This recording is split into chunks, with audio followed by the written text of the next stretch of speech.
My name is Chef Bibi. Today we are going to make one of my favorite Ghanaian stews, beef and vegetable stew. It's very simple, it's healthy, and it's so easy to make. Trust me, if you follow the step-by-step process that I'm going to demonstrate in this video, your family is going to come back asking for more. Let's get into the recipe. We are going to start by washing our beef and then the vegetables that we are going to be using to make the stew. So I have cucumber, tomatoes, onions, green beans, carrots, and bell peppers.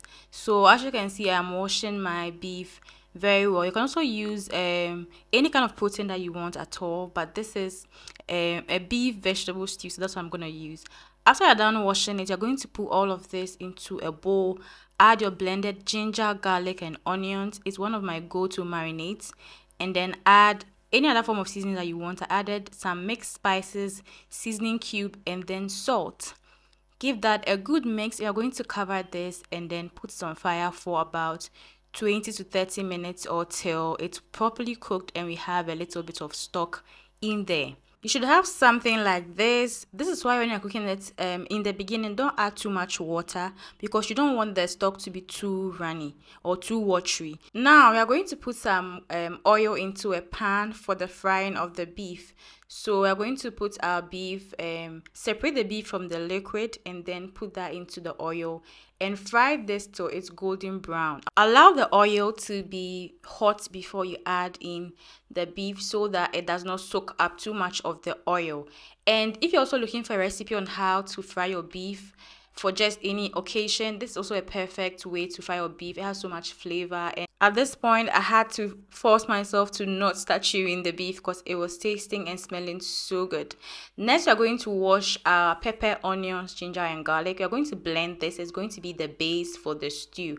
I also added some basil, or as it's known in Chi, akoko mesan. It also has a lot of flavor and taste, and then a very nice smell when it's added to stew. So I'm going to put all this into a blender and then give that a good blend. Just a little bit of water. Sometimes you don't even need water if the tomato is very soft. And I'm going to blend this very well. Now, I'm going to go to the stew. I use the same oil I use for frying the beef because it still has a lot of flavor in it. I poured some of the oil away and then I added the basil and some curry powder. Then I added the blended tomato, pepper, onion, and bell peppers. Allow that to simmer down for about 15 minutes and then add tomato paste to it. There are also several recipes out there that you can start with the tomato paste before you add the pepper mix. There's no wrong or right way. At the end of the day, the outcome is what is most important. So I added the tomato paste to it, also covered this, and I went ahead to chop all my vegetables. So I had cucumbers, I had bell peppers, onions, carrots, and then green beans. You can use any vegetables of choice. It's according to your preference, whatever you want. If you think there's anything here I use that you want to take out of yours, that's completely fine. Also, with how the vegetables are chopped, it depends on you. There are people that don't want to see big vegetable chunks in their stews. Other people don't mind. So just do according to your wish. I'm going to put all the chopped vegetables into the stew and you can already see how beautiful and delicious it's looking. I adjusted my seasoning and my salt, and then finally, I'm going to put in my fried beef, and at this point, I was itching. I was actually itching to start eating because everything looked good and it smelled so good.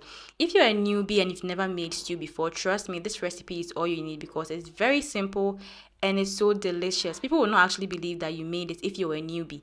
I would entreat you to give this a try. So once I was done, I served it with rice, and that was the end. I hope you liked this recipe.